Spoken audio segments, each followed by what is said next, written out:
দোকানপাট বাসা বাড়ির আশেপাশে বা সামনে এই গাছের চারাটি রোপণ করার পরে গাছটি যখন বড় হবে দেখবেন সন্তান বড় হওয়ার যে আনন্দ ঠিক গাছটি যখন যত বড় হবে দেখবেন একই রকম আপনি আনন্দ পাবেন। আসুন আল্লাহ দেওয়া এই নিয়ামত এই আনন্দটি আমরা আজকে সকলে ভাগ করে নিই। আসেন বিসমিল্লাহ বলে আমরা গাছের চারাটি রোপণ করি।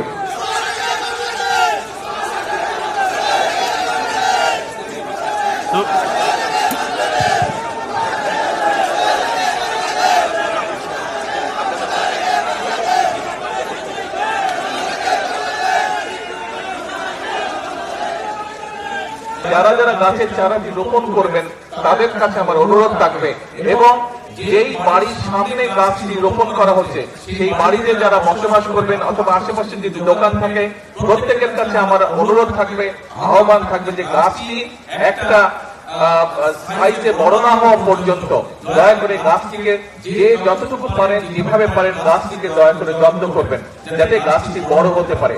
কারণ এই গাছটি যদি বড় হয় আপনি বুক ভরে শ্বাস নিতে পারবেন।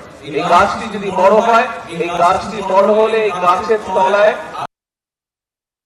আপনি শান্তি মতন ছায়ায় বসতে পারবেন। কাজে এই গাছটি আমাদের উপকারের জন্য হবে, শুধু আপনার না, আপনার সন্তান, আপনার পরিবার, আপনার এলাকার মানুষ, আপনার পাড়ার মানুষ সকলে এই গাছের সুবিধা পাবে। গাছটি গরমকালে যখন গাছটি বড় হবে, গরমকালে যখন বাতাস হবে গাছটিতে সেই বাতাসে শান্তির স্পর্শ বাতাস সেটিও আপনি পাবেন। কাজেই আসুন আমরা যদি আমাদের এলাকাটাকে সুন্দর করতে চাই, আমরা যদি আমাদের দেশটাকে সুন্দর করতে চাই তাহলে অবশ্যই আমাদেরকে এই গাছের যত্ন নিতে হবে, বৃক্ষ রোপণ করতে হবে। এই বৃক্ষটি বড় হলে যাতে এই বৃক্ষের সুবিধা সকলে পায়, প্রত্যেকটি মানুষ পায়, ওই বৃক্ষের আশেপাশে যারা বসবাস করেন প্রত্যেকটি মানুষ যাতে সেই বৃক্ষের সুবিধাটা পায় আমাদেরকে সেটাই চেষ্টা করতে হবে। আসুন আল্লাহর নাম নিয়ে বিসমিল্লাহ বলে আমি আমার চারাটি রোপণ করছি। যারা যারা এখনো রোপণ করেননি তাদের অনুরোধ করব, কিন্তু মূল কথা হচ্ছে যে শুধু আজকে রোপণ করে চলে গেলেই হবে না, গাছটি যত্ন নিতে হবে যাতে গাছটি বড় হতে পারে।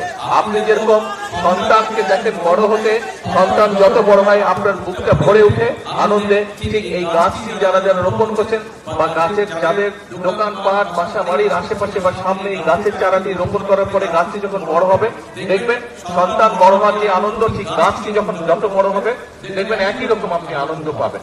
আসুন আল্লাহ দেওয়া এই নিয়ামত এই আনন্দটি আমরা আজকে সকলে ভাগ করে নিই।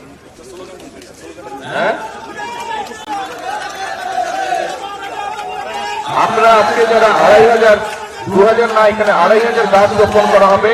যারা 2500 গাছের চারা রোপণ করবেন তাদের সকলকে আমি অনুরোধ করবো আসুন সুন্দরভাবে আমরা চারাটি রোপণ করি।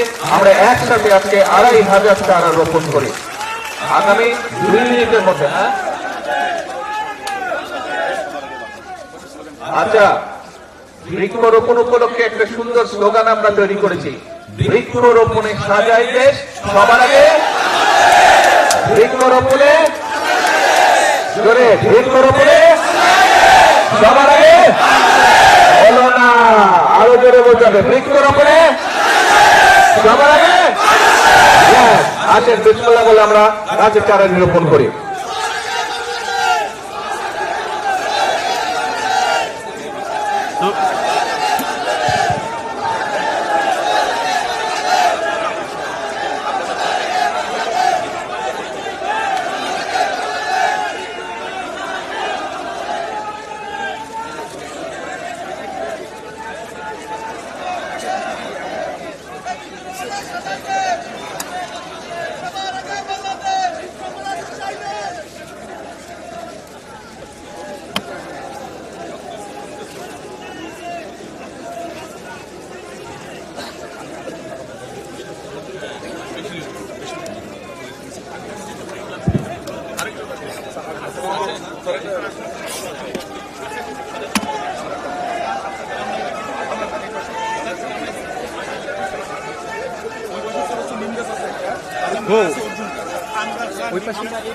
ওই পাশে